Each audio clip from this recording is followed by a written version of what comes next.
araw-araw ba kayo dumadaan dito sa ano, sa EDSA? Oo.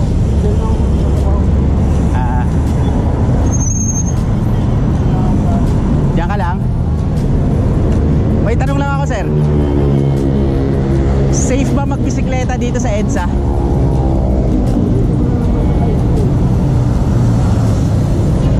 Okay naman. Protektado naman yung bike lane.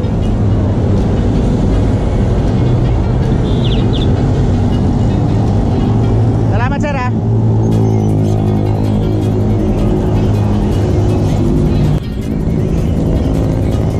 So tinanong ko si kuya kung protektado naman ba yung mga bike lanes. Ang sagot niya is yes. Pero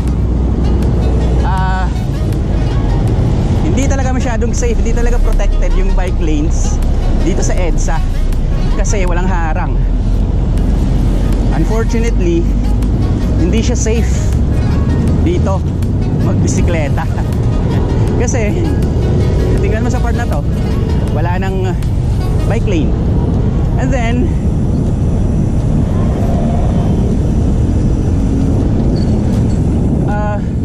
kung meron mang bike lane katulad nito, nandun yung mga ano, yung mga obstruction, nandun yung mga manholes, kung hindi manholes, lubak, at kung ano-ano pa nandun nakaharang sa bike lanes. Tapos tingnan nung pa to, yung sidewalk is may mga nagtitinda, may mga nakaparada, so ang mga tao dito sa kalsada dumadaan. So yung dapat na nasa bike lane ay dinadaanan na rin ng mga pedestrians, ng mga tao. So kailangan mong gumitna. Pag gumitna ka naman, magagalit naman sa'yo yung ibang motorista na nasa likod mo kasi sabihin, bisikleta ka lang, ba't ka nasa gitna? Unfortunately, minsan kailangan namin gumitna kasi may obstruction kasi sa gilid. So kailangan namin gumitna.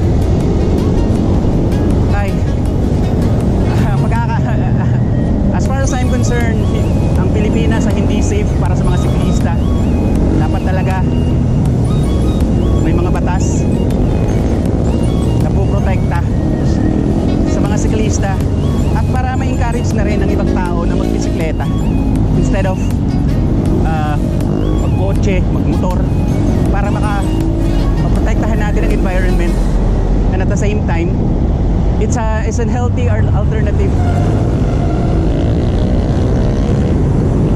Bukod pa sa napansin ko is maingay talaga ang EDSA. Noise pollution. But anyway, let's go. So andito na ako sa Muñoz. Isa sa napapansin ko, kaagaw ng mga siklista itong bike lane.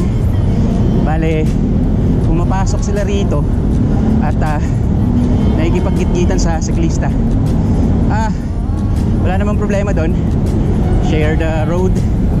Pero minsan nabubuli yung mga siklista. Katulad nito, si kuyang nakakotse ay nasa bike lane at wala siyang pakundangan. Wala siyang pakundangan kahit nasa bike lane siya. Wala siyang sinisino.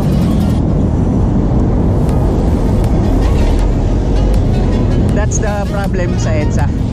Dahil nga sa sobrang siksikan na tayo dito sa kalsada, wala nang enough for bike lanes. Kaya minsan mga siklista kailangan mag-adjust. So umaga may nagbubusina na. May mga road rage na nagaganap. So dito na ako sa SM North. So galing Monumento papuntang SM North, talagang maatikabong bakbakan. I would say kung may choice naman kayo, huwag na kayo dumaan sa EDSA. Grabe yung laban, lalo pat Lunes ngayon, matindi yung labanan.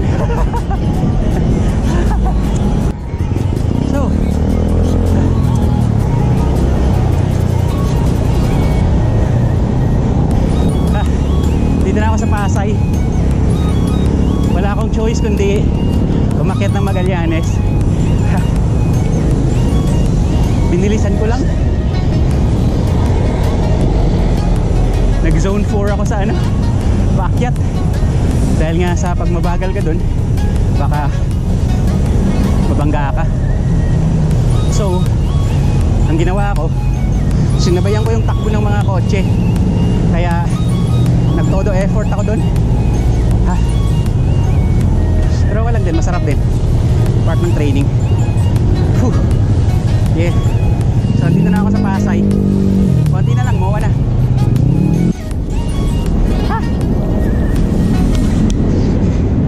It's a good thing na umakyat ako sa flyover kasi sobrang traffic sa baba. So nakaiwas ako dun. Pero kung aakyat kayo sa flyover, make sure na safe kayo. Maging aware sa mga sasakyan. Dito lang kayo sa gilid.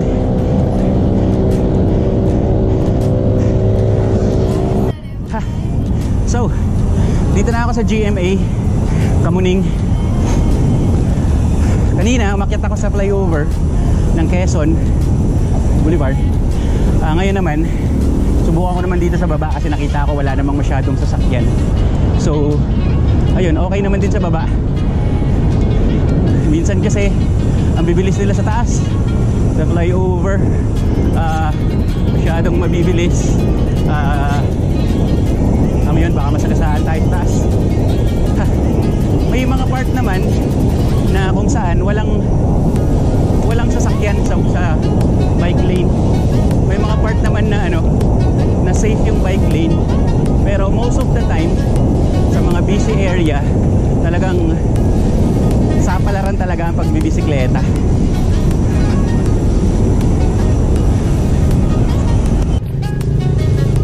Yun, approaching na ako ng Cubao. May mga siklista din pala na nakakasabayan ko na palagay ko araw-araw sila pumapasok, araw-araw sila nagbibisikleta rito. May tinanong nga ako kanina, sabi niya safe naman daw, araw-araw siya dumadaan.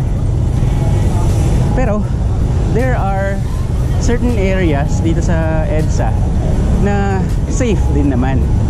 Pero when you go to the areas na talagang maraming sasakyan katulad dito sa Cubao, it's nowhere safe. So andito ako sa Cubao, sobrang traffic, kahit ang bisikleta ay hindi makakadaan. So pati bisikleta damay na din sa traffic. Well, wala tayong magagawa, ganun talaga ang EDSA.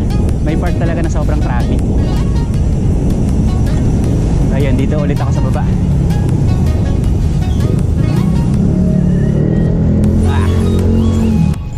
So dito sa bandang Karami, mapa-ilalim or mapa-flyover, traffic talaga regardless kung saan ka dadaan.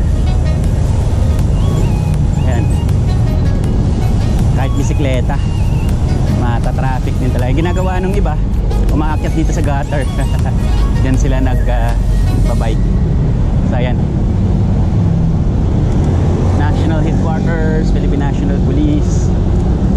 Nice. So from Krame, papasok ng EDSA, kasabayan mo talaga lahat ng mga motor. At wala ka na talagang magagawa doon. So dito ako sa EDSA Shrine. Hindi ako umakyat kasi mukhang napakadelikado para umakyat. Kaya dito ako sa baba.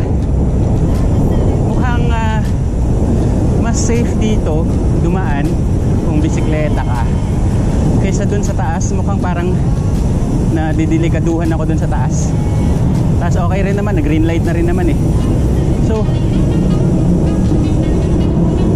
I would suggest sa mga bikers dito sa baba dumaan, huwag dun sa taas.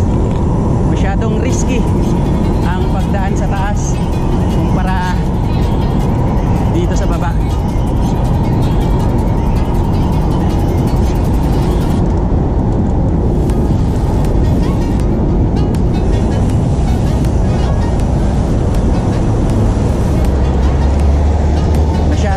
risky kung doon ka dumaan sa taas.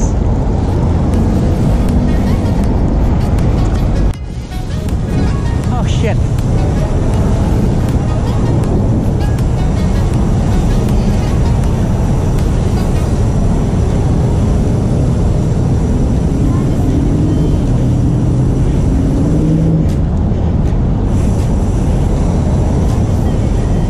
So, dito na ako sa Pioneer, approaching Guadalupe. Ha! Ito lang tayo sa bike lane. Bike lane lang tayo. So yun, Tulay, Guadalupe.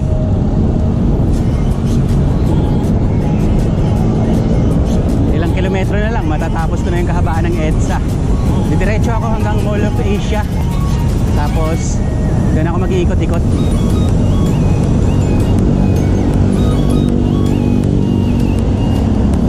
Training ko ngayong Monday na to, so this is a 3-hour session.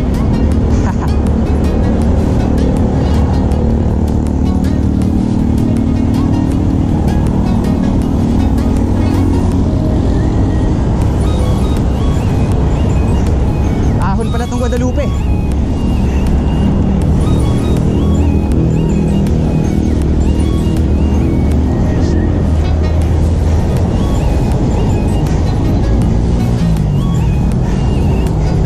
Tulay.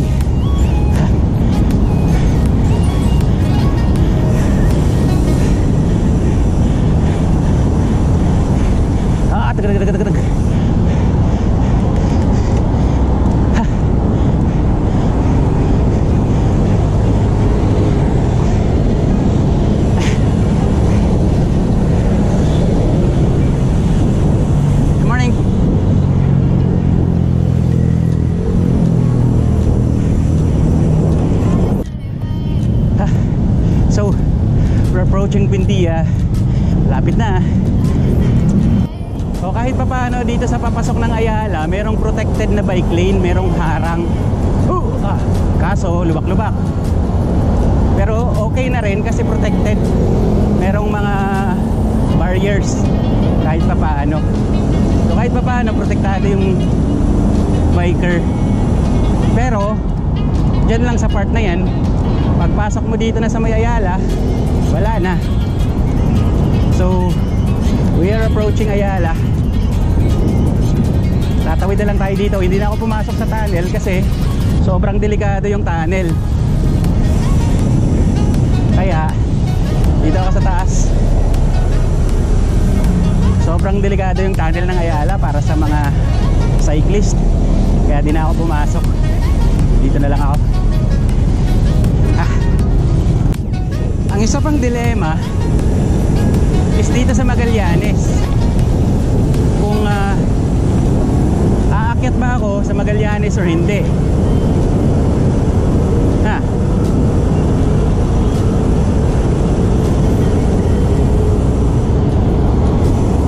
Tingnan ko. Subukan natin umakyat sa flyover. Kasi sobrang traffic sa baba. May nakita akong siklistang umaakyat sa flyover. So I might as well do that. Akyat tayo rito. Let's go. I think this is Quezon Boulevard flyover. Ayos naman. Banayad lang na ahon.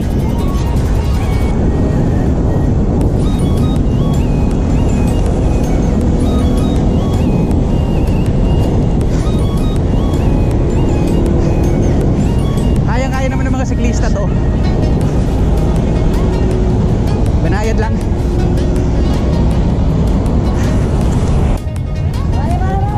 Alright. Dito na ako sa EDSA Taft Avenue.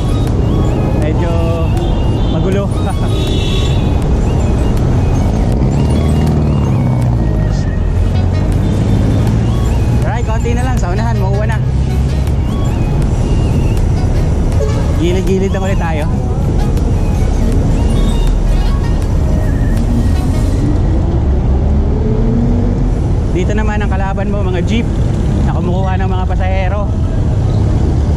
Hinaharangan nila yung daanan sa gilid. So, delikado. Kailangan mong gumitna. But anyway, ingat-ingat lang talaga.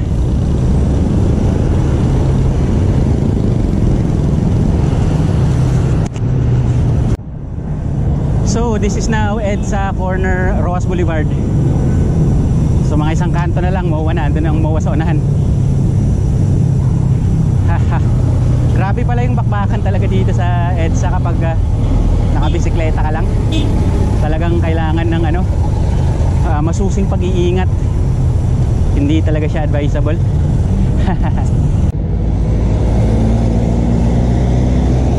So, andito na tayo sa papasok na ng Mall of Asia. So, simula doon sa pinanggalingan ko papunta dito sa Mall of Asia is about 31 kilometers. So, nakaka 31 kilometers na ako. So, ang kabuuan ng EDSA is roughly about 26-27 kilometers. Mahaba din pala. Ha. So, ayun. Siguro ikot lang ako dito ng konti. Tapos uwi na din.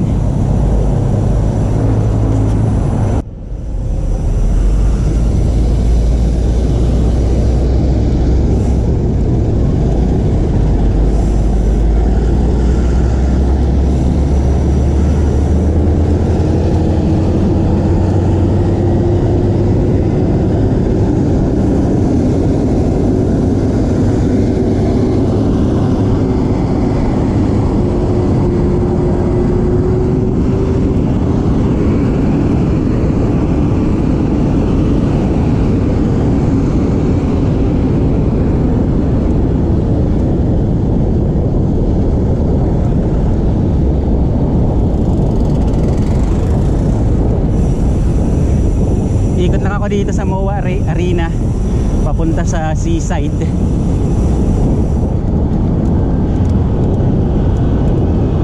Then uwi na rin.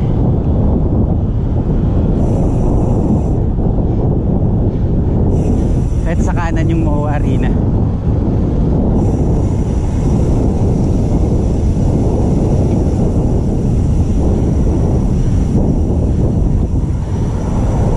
Mall of Asia Arena.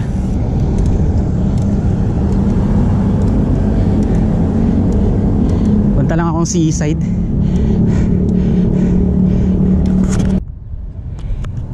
Whew.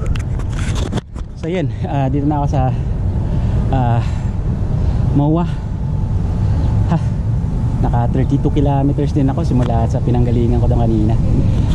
Marami din palang nag-ano dito, bibisikleta, naglalap. Sinasaraduhan nila yung MOA every morning para bigyan ng pagkakataon yung mga siklista na makapag-ensayo. Yun. So, based sa ginawa ko kanina, hindi ko actually mai-recommend na dumaan ng EDSA kasi sobrang delikado para sa mga siklista.